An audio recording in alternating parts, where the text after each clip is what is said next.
Ana til bilgen kişinin izzetin kılgım kilar. Ana til bilgen kişinin izzetin kılgım kilar. Ana tilni ağzedin altın berip algım kilar. Ana tilni ağzedin altın berip algım kilar.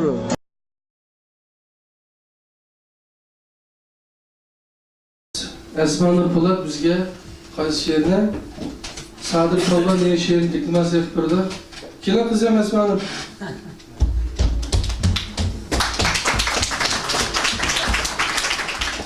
İsminiz nima? Necha yoshga kirdingiz? 3 yoshga bor. Bugun 5 yoshda vizit topdi ben. İnşallah unutmay kelasiz. Assalamu Muslim Asura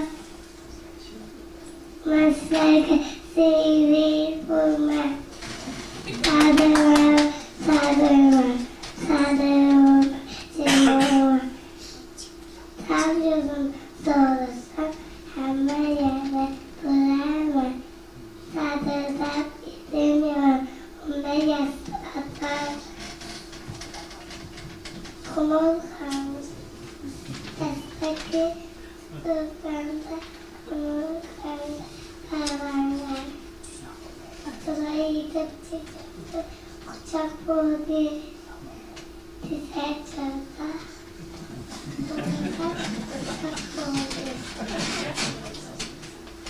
Atladı Duran kaşka Çaptırdı Çığlık taşka Çiğlik atıdı taşka Attı Sadıl atıdı taşka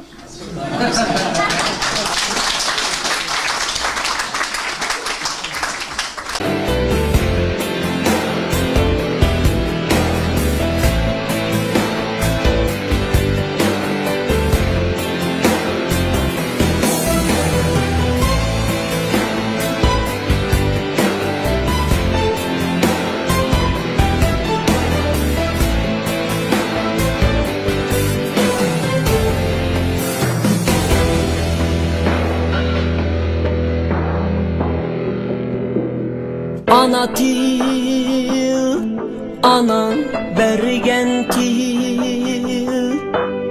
Ana til, atan bergen til.